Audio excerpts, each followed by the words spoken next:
Welcome back to my channel.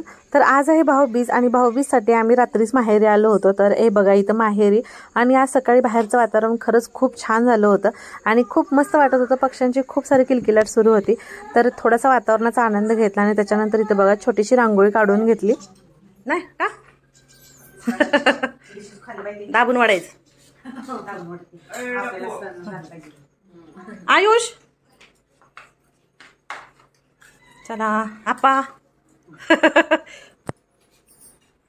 भाऊ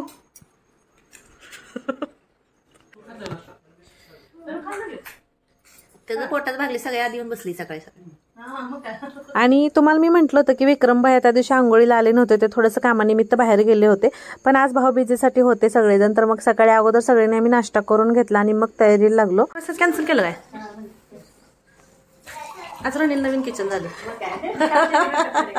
हा मग काहीतरी मला तर जागा ठेवली नाही गोट दोघींनी मध्ये स्वच्छ राहिली येत नाही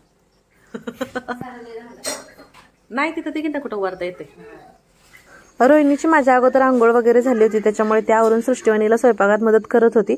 तोपर्यंत इकडं मग मी रांगोळी वगैरे काढून घेतली, कारण म्हटलं आता औक्षण करून घ्यायचं होतं म्हणून। तर हे बघा अगदी छोटीशीच रांगोळी काढत होते।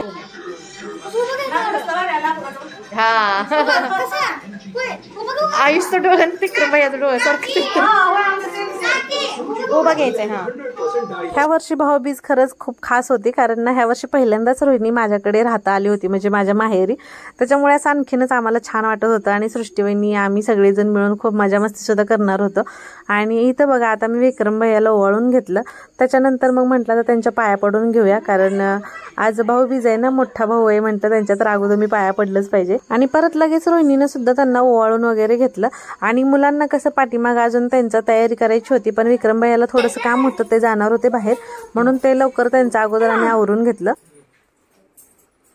आलाय तयार ये लवकर हा मग काय। आणि खरं सांगायचं म्हटलं तर ना आज भाऊबीज होती, उत्साही होताच, पण आता कंटिन्युअसली आपलं काम, दिवाळीचं फराळ वगैरे आणि रोज सणाची दगदग, त्याच्यामुळे थकायला सुद्धा झालं होतं। ठरवलं होतं आम्ही असं तयार व्हायचं तसं व्हायचं, पण ऑन दी स्पॉट सगळं कॅन्सल केलं आणि आपलं आहे असं रेग्युलर आवरून घेतला आणि पटकन मग भाऊबीज ओवाळण्यासाठी आम्ही इथं बसलो।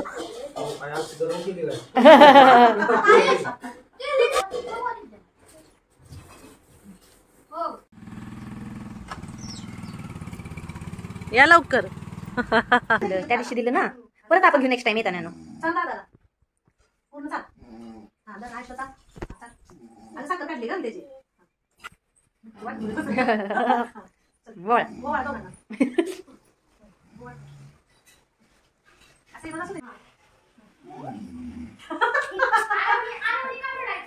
भाऊबीजला बहिणीच्या पाया पडायचं असतं, म्हणजे लहान मोठा असं काही नसतं पडायचं असतं।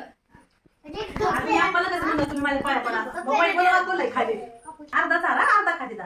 हा आयुष उरलेलं चापते त्याला चावकाश त्यापाशी गडबड होती। हा बरोबर लावलं का नाही पेडा चार भिजाले चाल खाली लागेल तू खा। हा मम्माकडे बघा फोटो। हा थांबा हा फेकली भरपूर अहो माझ्या हाताला येत नाही। सृष्टीवाहिनी हाय करा हाय। आता जे आपले नवीन सबस्क्रायबर आहेत त्यांना माहिती नाही, तर ह्या आमच्या सृष्टीवाहिनीचा भाऊजा आहेत आमच्या आणि आम्ही दोघी नंदा जाच करायला आलोय। दोघी आलेत जाच काय गेलाय काय लग्न झाल्यापासून माहितीच नाही जाच हा शब्द काय आहे। आणि तुम्हाला तर माहितीच आहे की माझं आणि जाऊबाईंचं चॅनल आहे, तसं सृष्टीवाहिनी पण आता नवीनच चॅनल खोललंय। हा बोला सृष्टीवहिनी, तुमच्या चॅनलचं नाव सांगा काय सांगा लास्ट तर हा हा सांगा हा अयो हा हा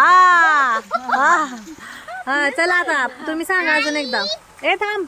हा माझ्या चॅनलचं नाव आहे सृष्टी वैभव ब्लॉग। हा तर तुम्ही सगळेजण नक्की त्यांच्या चॅनलला व्हिजिट करा आणि चॅनलला नक्की सबस्क्राईब करा।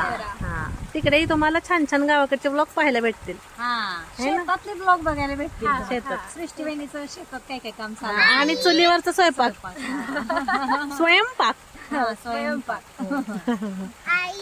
हा बघू चला आता दुसऱ्या माहेरला। एवढ्या टक्क्यात पाऊस आहे, तेवढ्या टक्क्यात नाही.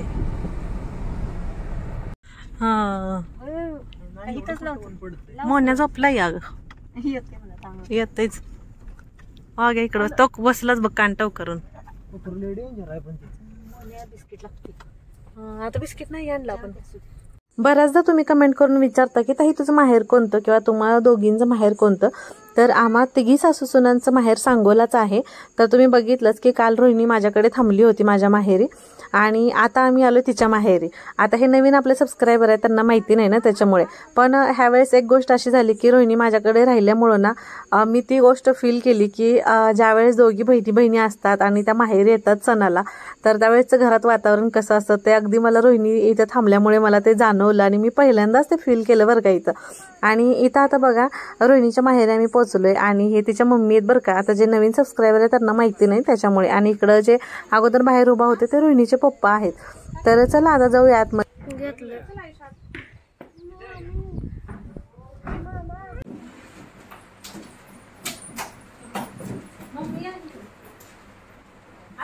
खाली बसतो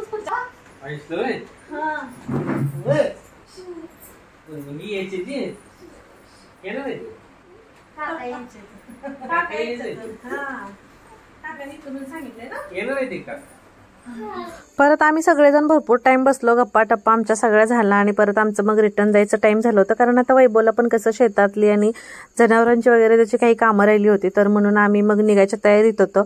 आणि इथं आयुष आमचा खूप रडत होता कारण त्याला खूप वाईट वाटत होतं की त्याला आम्ही सोडून निघालो होतो. आणि आयुषला कसं आहे दिद्यान दादा असल्याशिवाय त्याला करमत नाही. मग त्यामुळे रोहिणी त्याला घेऊन बसली होती आणि हे आम्हाला खूप कसं तरी वाटत होतं की त्यांना सोडून आम्हाला यायचं होतं. पण आता काय करणार ऑप्शन नाही. आता 1-2 दिवस थांबून आता सगळेच परत आम्ही रिटर्न जाऊ. पण आम्हाला कसं दोघींना खूप जास्त सवय झाली एकमेकींची त्याच्यामुळे आम्हाला ते करमत नव्हतं. आज मी तिला सोडून रिटर्न निघाले होते तरी मला करमेनासं झालं होतं कारण ती आज इकडं माझ्या माहेरी राहिली होती त्याच्यामुळे घर कसं अगदी भरून गेलं होतं त्याच्यामुळे आज परत मला करमेनासं झालं. तर कसा वाटला तुम्हाला आजचा आपला भाऊबीजेचा ब्लॉग नक्की कमेंट करून सांगा.